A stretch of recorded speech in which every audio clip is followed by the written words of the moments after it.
सम्मत 2000 के ऊपर, 3000 के ऊपर नहीं, 2000 के ऊपर ऐसा जो पड़े पूरब पश्चिम उत्तर दक्षिण 34 काल करे।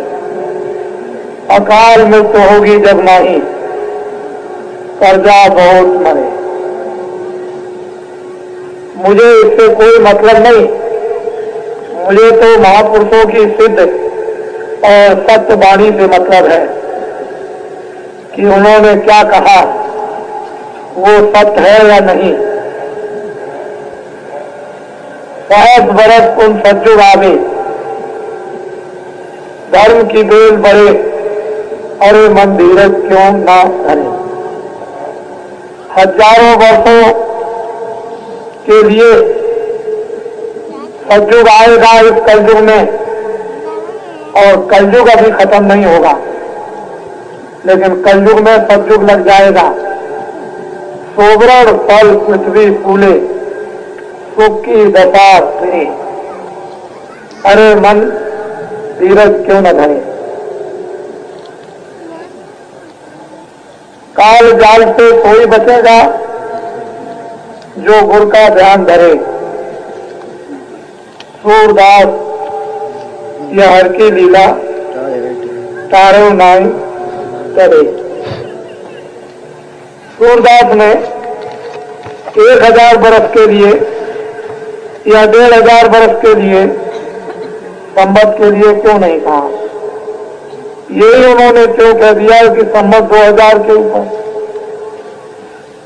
उधर मुसलमान फकीरों की किताबों में लिखा हुआ है कि 14वीं सदी के अंत में इंसानों में कोहराम मचेगा, कोलाहल होगा, त्राय त्राय मचेगी।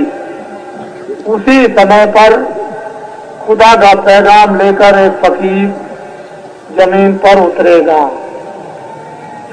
सारे इंसान जाति को खुदा का पैगाम सुनाएगा। उसमें ये कहीं नहीं लिखा है कि विशेष जाति को सुनाया जाएगा, इंसान जाति को। जो भी आदमी वो इंसान, जो भी इंसान वो आदमी, जो भी इंसान वो मनुष्य।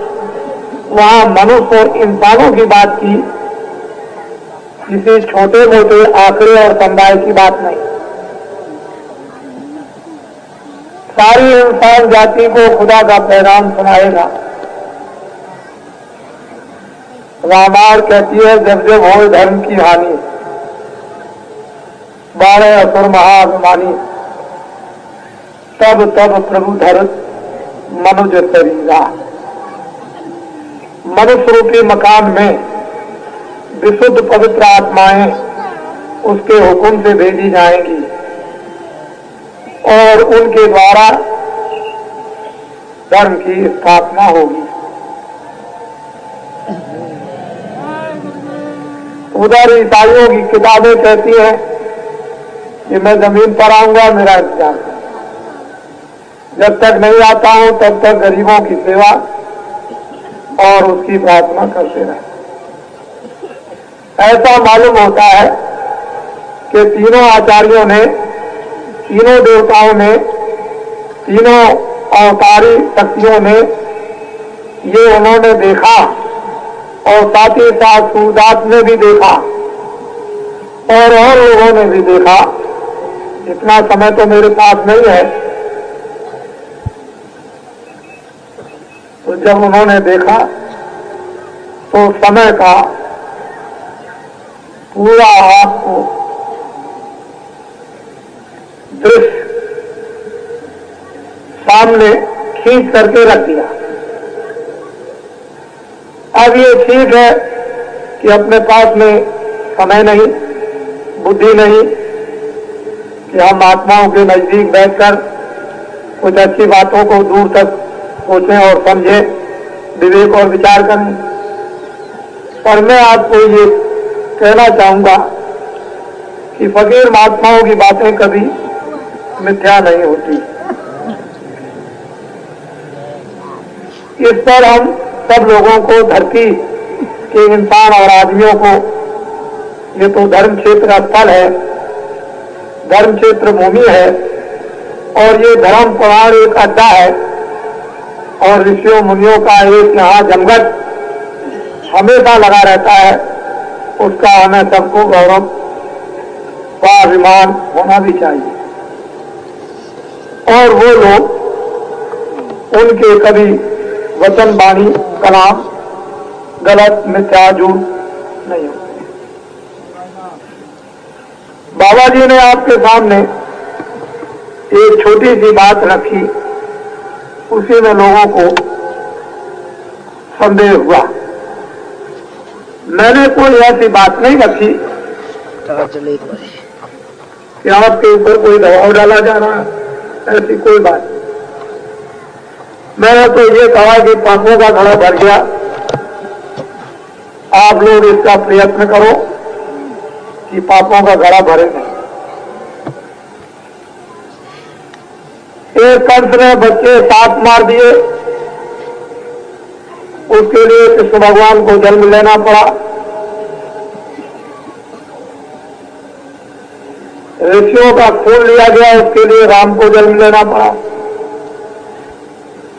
जब आपकी किताबें, जिनको हम सिर माथे रखते हैं और पूछते हैं, जब वो कहती हैं तो सतयुग बीत गया, त्रेता बीत गया, द्वापर बीत गए, कलयुग का काफी कई हजार का समय बीत गया, मुसलमान सम्राटों का समय चला गया, 700 वर्ष, अंग्रेजों का 150 साल।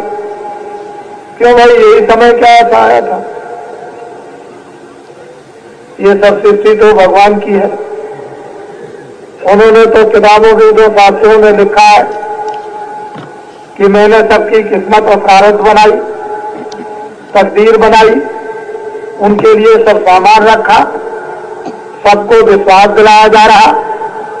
ऋषि मुनि महात्मा किताबों से और अपना, तो जब सब कुछ उसने आपके पालन पोषण के लिए रख दिया, जन्म पत्री बनाकर, फिर उसने ये कहा कि मैं किसी को सोने नहीं देता हूं खाली पे, चाहे जीव जंतु हो, चाहे पंछी हो, चाहे कीड़ा हो, चाहे मनुष्य हो, सबको जब रात को सुलाता हूं तो उसके पेट में कुछ न कुछ डाल देता हूं।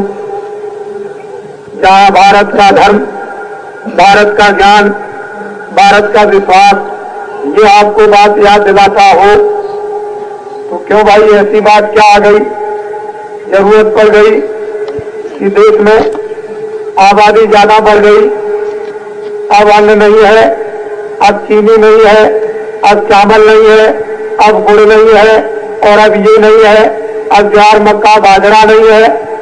ये सब ऐसी बातें क्यों आई? इससे मालूम होता है कि धरती को आपने नाराज किया, हवा को नाराज किया, आपने पानी को नाराज किया, अग्नि को नाराज किया, आपने आकाश को नाराज कर दिया। ये तो सब देवता थे, ये तो किताबों में आपको बता ही रहे कि देवता है, तो इनको आपने नाराज कर दिया, और नाराज करने के बाद फिर आप इनसे आराम चाहते हो, आप इनसे सुख समृद्धि चाहते हो।